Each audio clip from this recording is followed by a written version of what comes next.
PlayStation showing off part of their future for VR. Square Enix's Forspoken is downright gorgeous. And let's talk about a couple of big surprises in the Falcon and the Winter Soldier. All that and the latest and everything cool today in the Rundown. Hello, my friends. Welcome to the show. My name is Victor Lucas, and I'm your host for today's proceedings. I've assembled an excellent collection of information for you guys today. But first, we must dedicate this episode to my friend Jose Sanchez and his wife Melissa. They have just welcomed their baby girl into the world. They've got a daughter. Congratulations, you two. I can't wait to meet her. And if you are a fan of EP, make sure you send out a tweet to Don Fubar and let him know how happy you are for him and his family. Fantastic news. All right, if you happen to be a big fan of PlayStation VR, you've got some fun stuff to look forward to. PlayStation has said that we're going to have to wait a bit for the reveal of next-gen virtual reality on the PlayStation 5, but they have been kind enough to show off the new controller. Check out the funky wrap-around-the-hand design of the new PSVR controllers that are going to feature adaptive triggers that are going to be similar to the PlayStation 5's DualSense. They're going to have enhanced haptic feedback, so you're going to feel a lot more nuance in some of the interactive experiences that we're going to be able to enjoy on the new PSVR. There's going to be finger touch detection, which is something that's akin to what we're already seeing on the Oculus Touch right now. We're going to have a lot more sort of digit sensitivity, which is really cool. And of course, the main big selling point for these new controllers is that they're going to have way better tracking than those PlayStation 3 Move controllers, which are the Achilles heel for the existing PlayStation VR platform that's available for PS4, and you can also dongle it up into PlayStation 5. Sony revealed the new controller on a PlayStation blog written up by Hideaki Nishino, who's the Senior Vice President of Platform Planning and Management over there. He wrote, SIE's product engineering and design teams have collaborated to build our new VR controller from the ground up with a goal of making a huge leap from current-gen VR gaming. We're thrilled with the controller we developed, but what matters now is how game creators will take advantage of the features to design the next generation of VR experiences. Prototypes of our new VR controller will be in the hands of the development community soon, and we can't wait to see what ideas they come up with and how the controller helps bring their imagination to life. I have to admit, I'm a little bit surprised that we're seeing this already, and it kind of points to the suggestion that the next generation of PlayStation VR might not be that far off. We might get it maybe early in 2022, which would be crazy.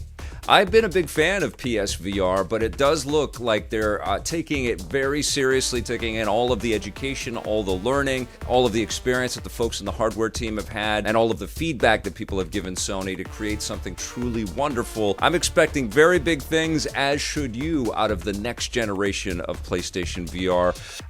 Based on what we know so far, is there something else that PlayStation VR should deliver to you? Maybe a lower price point? Let me know in the comments below. Very curious to read your thoughts on the new PSVR controller, but what else Sony has to do to get your money. Of course, another way that Sony's going to get some of that PS5 money from you is through exclusive games. Square Enix held a digital video event yesterday called Square Enix Presents Spring 2021, and one of the slickest reveals was the trailer for Forspoken, which was previously called Project Athia. Now, we don't know a ton about the game yet, but it's about a young woman in a beautiful but threatening world, as lead actor Ella Balinska points out in the trailer. She plays Frey in a portrayal captured by performance capture and voiceover work, and it looks really terrific. Beautiful visuals in this game. We see Frey hide from a terrifying dragon in these city ruins, and then it fades to black, it comes back, and we get a chance to check out Frey's unbelievably cool traversal mechanics. We also see that she's got some pretty powerful magical abilities. The developer is Luminous Productions. These are the people that brought us Final Fantasy 15, which really pushed the PS4 architecture when that originally came out. So this is looking like it could be a pretty powerful showcase for the PS5 when it comes out for the platform in 2022. Can't wait. But something that we are going to have to wait for is a return to Gotham City. WB Games Montreal has let the world know that we're going to have to wait until next year for Gotham Knights. This is the beautiful looking game that presents a Gotham City in which Batman has died, and other members of the Bat family have to pick up the mantle of fighting crime in the city in cooperative adventures. The game features Batgirl, Robin, Nightwing, and Red Hood, and each character plays differently, has unique gadgets and styles, and this game just looks awesome. Also, it looks like we're going to be getting the Court of Owls in this game, which makes me very happy.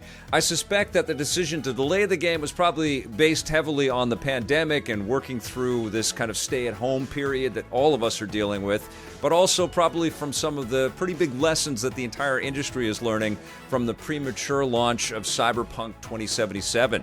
You guys know I am dying to play Gotham Knights. I can't wait to jump back into the world that kind of the Arkham universe crafted for us, although this is slightly different. I suspect that Batman isn't dead, but that's a pretty easy thing to speculate on, isn't it? This just looks like a lot of fun. It just looks like the combat is going to be really cool, and all of the puzzle solving and detective sleuthing that we're going to have to do, all the piecing together of this mystery is going to be a blast. Cannot wait for Gotham Knights, and I just want WB Games Montreal to knock it out of the park and blow us away with this one. And finally, a couple of other quick things. Check out this trailer for Zorro the Chronicles. It looks like it's based on an animated version of Zorro out there. The visuals for this game look very cartoony. The game looks a little bit simplistic, but still, you know, you're leaping around and you're using your whip to scale up to different heights, and you're combating all kinds of bad guys and getting into some sword fights and things. I'm always in for some Zorro action. I like this character very much. The game comes out this fall on consoles and the PC, and I hope it's great. I really do.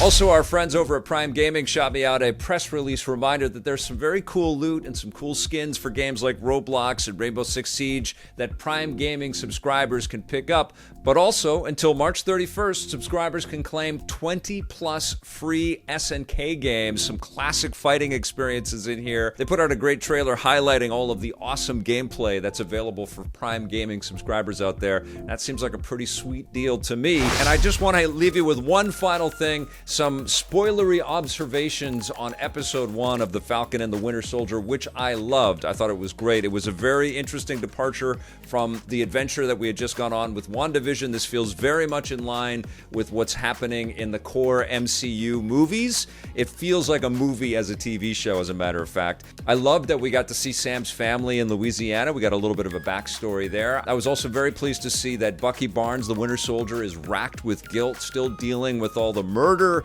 that he committed while he was on missions as the Winter Soldier, and he's still trying to grapple with how to integrate into regular society. I don't know how we're ever going to really see Bucky Barnes, the Winter Soldier, as a true blue superhero, especially considering all of the murder that he has committed, whether he was brainwashed or not. It's creepy digging into his psyche, but that's what the show is all about. We're trying to kind of humanize this character. And also, it was a big surprise after that epic opening action sequence where we see this aerial fight between the Falcon and Batroc. Sam actually gives the shield, Captain America's shield, to the Smithsonian Institute and gives up the responsibility of wielding the shield. He's basically saying that Steve Rogers is the only one that owns this thing. We get this nice cameo from Don Cheadle's Rhodey in there, which is great, kind of pointing to the fact that we're going to see a lot of MCU cameos throughout this season.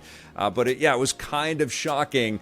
But, you know, I love all of these different threads, all of these different ideas that tie into the grander MCU landscape. I think this is going to be a blast of a season.